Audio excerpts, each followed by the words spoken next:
BJD supremo तथा पूर्वतन मुख्यमंत्री नवीन पट्टनायक आरोग्य कामना करी आज पाटणा मुख्यालय पक्षरु आनंदेश्वर शिव मंदिर रे बीजेडी तरफरु पूजा अर्चना और द्वीप प्रज्वलित करा जायछि। कार्यक्रम रे पाटणार पूर्वतन विधायक जगन्नाथ नायक, जिला परिषद सदस्य रुनु महांत, बुद्धदेव महाकूड़, पाटणा ब्लॉक बीजेडी सभापति माधवानंद पृष्टि, साहारपड़ा ब्लॉक बीजेडी सभापति दिलीप कुमार साहू, वरिष्ठ नेता दीपक राज, कृष्णचंद्र महापात्र, शत्रुघ्न सी, हिमाशुशेखर बेहेरा, सजित चक्रविप्लव पृष्टि, प्रशांत भंज, नव किशोर पृष्टि, अयोध्या बेहेरा, सुमित पति, देवाशीष मिश्र प्रमुखंक सह शताधिक नेता कर्मी सामिल होइथिले।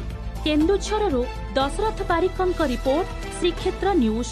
आपण माने जानिथिबे सारा भारत वर्षर जड़े जननेता समाज सेवारे निजको उत्सर्गीकृत करिसंती।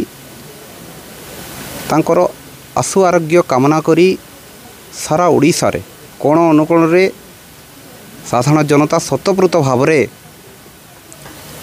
प्रत्येक मंदिर रे निज घरे तांको आशु आरोग्य कामना करुछंती जे आमर प्रिय नेता 4.5 कोटी जनतांकर आदर्श नवीन पट्टनायक सुस्थ होई घर को फेरंतु एवं पुणी ओडिशा को विकास धारे आगे नेवा पई जो निरंतर प्रयास जारी रखंतु।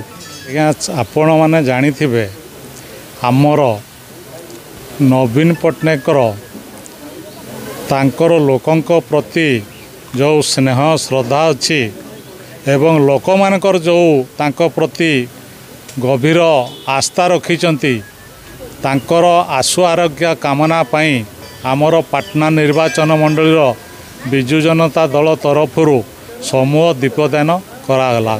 आमे आशा रखुचु से शीघ्र सुस्थ होई फेरंतु एवं ओडिशार लोकंकर सामूहिक एवं जनसेवा कार्य रे प्रति रुहंतु।